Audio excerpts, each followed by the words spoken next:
Howdy, good morning, people. It's Zach Elliott at Feel Free to Argue, and I thought I'd roll out of bed this morning, try to do a vlog before the fam woke up. Gonna talk about our fake withdrawal from Iraq. We'll go with our fake cleanup in the Gulf and a lot of other fake elements of our society. We're gonna look at our forces, current and, well, past and current, future. We'll look at the state of Iraq, how we're leaving it, and we'll talk a little bit at the end, I think, about the DREAM Act and the moral register of the nation. Hey, always fun listening to one of my vlogs. First, let's talk about our forces. How many were there, what happened to them, what the future is. Well, there's these 50,000 troops that we admit that were leaving there. They're going to be manning the 5 consulate-like enduring presence posts, which is a fancy name for the enormous military installations that we built in the desert. And of course, you know, when you spend $1 billion on something, you're not just going to walk away from it. I've been saying this all along. Other people like Chalmers Johnson have been pointing it out all along. And, you know, there you are, the proof of the pudding. You know, we're withdrawing, but not from these huge bases. The State Department also announced a massive increase in the private forces that are going to be working for them. So basically the State Department is going to be fielding a small private army. They're going to be generally fairly large increases in the private contractors that we have there. Already over 100,000, so you're going to have well more than 100,000 contractors. A lot of them run by the State Department, who doesn't know really what they're doing as regards this stuff. You have our embassy, which is the size of the Vatican, which is separate from the 5 consulate-like enduring presence posts. So like these are 6 enormous facilities in Iraq, which is not really that big a country. So, oh, and there's the 4,500 Special Forces troops, which are not part of the 50,000.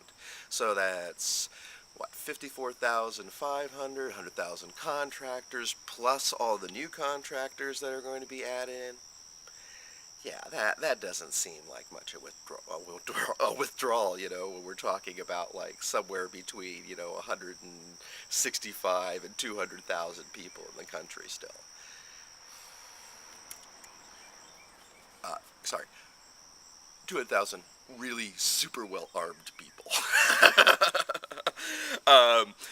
And so, like, what have we got for our 7 years and 3 trillion, according to Joe Stiglitz and Linda Bilmes? Or, well, that's the direct costs of the war, according to Stiglitz. If you include the incidental costs to the economy, it's more like between 4.5 and 5 trillion dollars.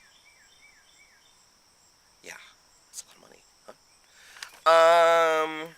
Well, what have we got? We got over 4,000 troops dead, but those are the cheap ones, actually, because we have 300,000 injured from the war. So these people represent an ongoing cost. Well, or it would if we were actually taking care of them, but we don't. Because right now we have the biggest disability claims backlog in the history of the military. And that might be related to the suicide rate being the highest rate since they started keeping records also. They are estimating that 17% of the troops returning from Iraq have post-traumatic stress disorder. So these are kind of the ongoing costs, you know, a lot of messed up people and a lot of dead people, a lot of broken families, all kinds of stuff. And then what did we get? Let's have a look at Iraq. Let's look at what we have wrought there. The government's totally in a shambles. They had elections in March, but since then the factions have been at each other's throat and they've been unable to form a government. So the government has basically been kind of in pieces since March, not functioning, except as to insofar as it's just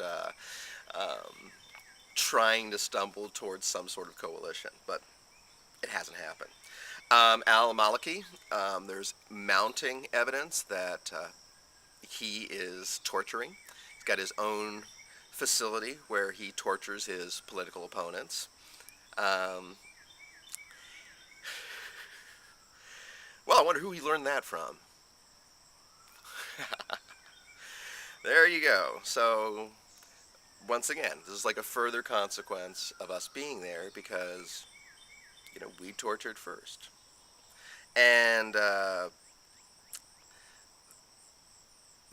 there's no infrastructure to speak of in Iraq. And this is from a place that had really good infrastructure, 20 years ago.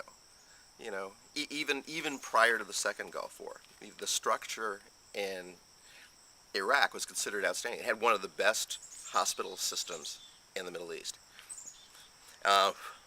Also had, once again, relative to other countries in the Middle East, was more secular, was more, the education system was really good. And I mean, I'm not trying to make out that like Saddam Hussein was like a nice fellow or a good person. Um, though at various points we did support him, in spite of him being the way he was. I guess what I'm saying is we haven't improved anything. I mean, the country had its problems before, and it's now got those problems and a whole lot more. 7 years in. 7 years of the U.S. helping and guiding the government, and now Baghdad still has power for about 3 hours a day. Still has water for a couple hours a day. Saw Amy Goodman interviewing this woman. Said she had to get out of Baghdad. Why do you have to get out of Baghdad? Well, it's 55 degrees centigrade and there's no power. 55 degrees centigrade is 130 degrees. Imagine people trying to exist in 130 degree temperature with no power. Imagine a hospital full of sick and dying people with no power.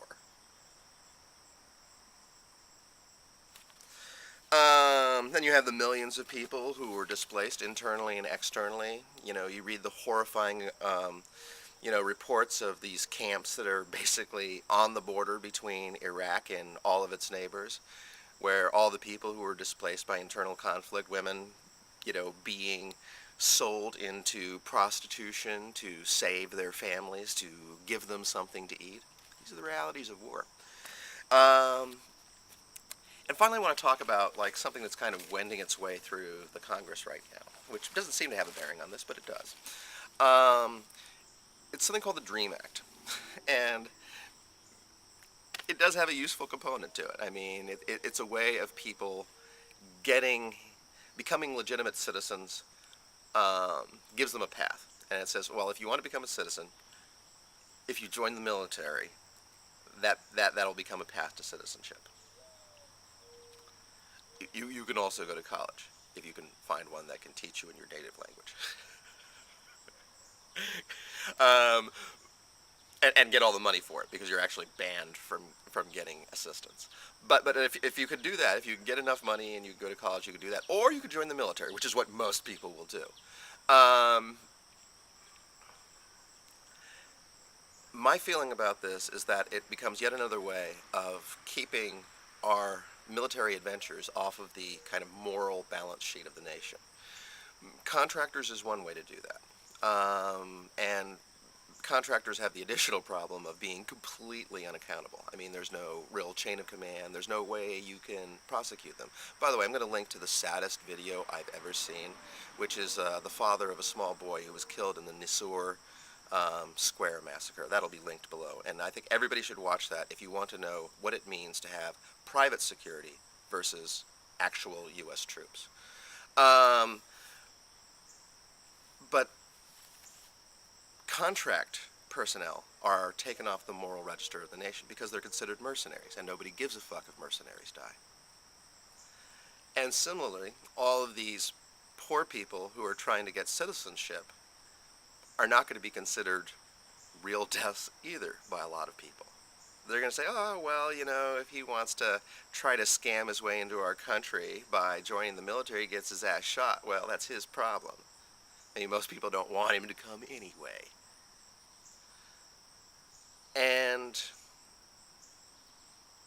unfortunately, it becomes another way that it makes it easier for us to continue in conflict, because it's not real soldiers that's not getting killed. Oh, it's just a bunch of foreigners who are trying to scam their way into the country.